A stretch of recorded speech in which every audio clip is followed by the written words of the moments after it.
Please stay on the line. We need to go back to our photographer colleague, Terry. Terry, can you hear us? No, Terry can't hear us. I need to press this button here, and I think if I do that, I think Terry will be able to hear us. Hello, Terry. Are you there? Hello. Now, the last we heard from you, Gazza had turned up. Yeah, he's here with me now in the car, and I'm just taking him away from the area of Rothbury. He's obviously getting a lot of attention because he's turned up, but he thinks that he can obviously help Raoul. Right. Is there any chance we could talk to Gazza? Oh, he says he knows that he can. I've known him for years. He's known him for years. Here, Gazza. Right. Can I call you back in 1 minute? Right. Hello. Hello, right, Paul. Paul. He's just. Hang on, he wants to speak to you now. He wants to talk to us now. Yeah. I'm in pain with me. Paul, I'll get you a cigarette. Here. I've got him. Just tell him I'm in pain with me ribs. I'll call back 1 minute. I'll speak to him and keep on the phone. He's just lighting a cigarette up and he's going to talk to you. Okay, fine. Well, that's good. I'd imagine a lot of interest in Gazza and what he might be able to help with.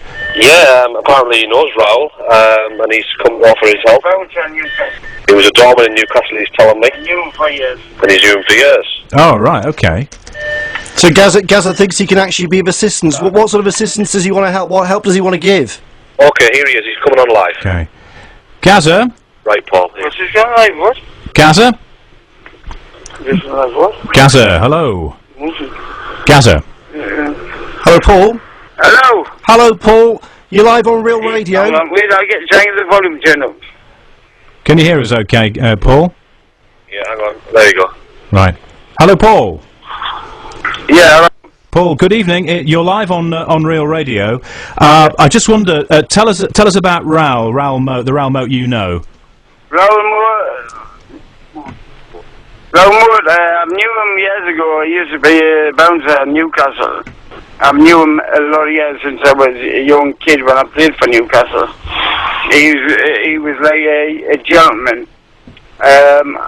Someone must have wound him up or done something, right? And all of a sudden I've just listened to the radio, right? I mean on TV news. Yeah. Obviously he's killed someone and he's shot two, right? And Well, it doesn't matter. He's killed someone, which is not nice, really. Obviously he must have been on drugs. And he shot two people, right? Now I've heard on the news that obviously the drugs must have worn off. Now he's willing to give in. Right? Oh, Yeah. you have to point out that... The police got a hold of him, hear me out. The police have got a hold of him, right? He's a lovely bloke, I know that. So at the end of the day, I think he's framed in case he'll put his gun down. I know for a fact he will.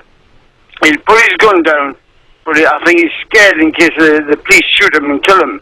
The drugs have worn off. All he wants to do is surrender.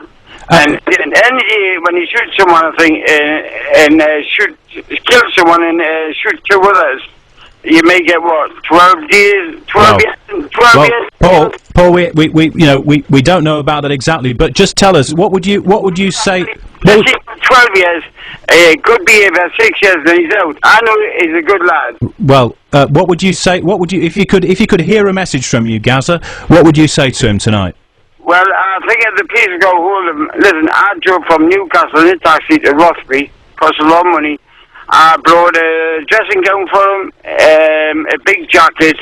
I brought some chicken, some bread. I know you're going to laugh at this one. I brought him a can of lager. I brought him a fishing rod, because I heard he was at the river, and I brought a fishing rod so we can fish together. I'll have a chat with him.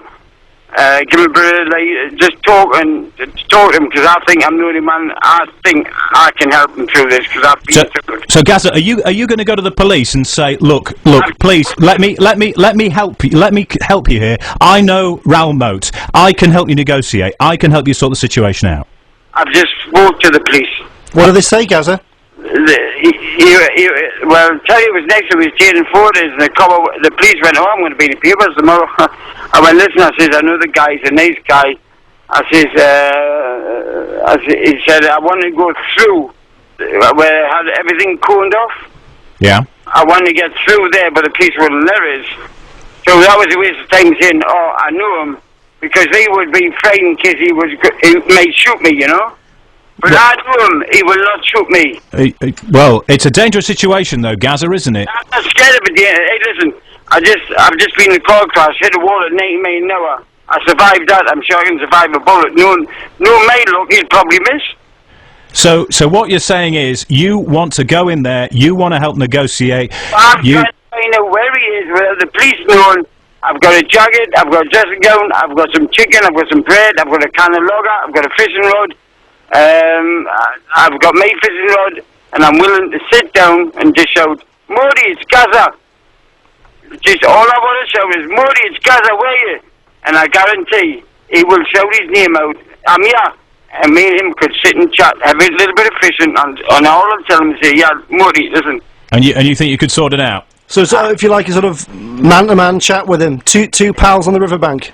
Yeah, two friends in the middle of the bar from Newcastle, and all we'll say is, look at, listen, why don't we just like, put the gun away, throw it in the river, and says, look at Modi, look at, the worst of the worst, you may get a 12-year stretch.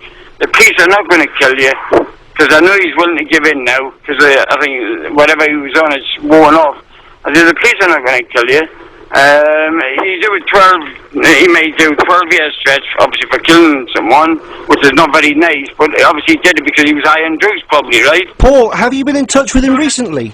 For good behaviour, he'd get out after 6 years. Paul, have you been in touch with him recently? Have I been no, because I've been in hospital with that car crash. When did you last talk to him? Well, I've seen him, I spoke to him about a year and a half ago when he was in Newcastle. And when you spoke to him then, how was he? How was he? Sounds a girl. No wrong with him. Gazza, thank you very much for being with us tonight. And he's a bouncer, he's a good lad, he's a hard guy, non-fine, he's a gentleman, but it's not nice when your ex-girlfriend, well, his girlfriend ran off with another guy. Gazza, anyone. Gazza, thank you very much for talking to us. We wish you well in your efforts to try to bring the situation to a peaceful resolution. Do me a favour, do wish me well. Do wish Modi well, he'll be alright. Well, I think you've done that already. Right.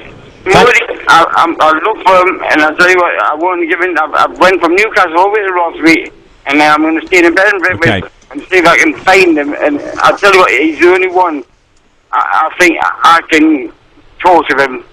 And I ain't scared. Paul Gascoigne, many thanks for joining us on Real Radio tonight. We appreciate it. Thank you very much, and do us a favour. Go on. Send a cheque through the post. Only joking. Gazza, thank you for being with us tonight. You're listening to Real Radio on a Friday evening, and the time is just after 10 o'clock. Real Radio. Breaking news. Well, it is just after 10 o'clock. I'm Trina O'Driscoll. We're bringing you a special programme here on Real Radio this evening. After the breaking news, we've had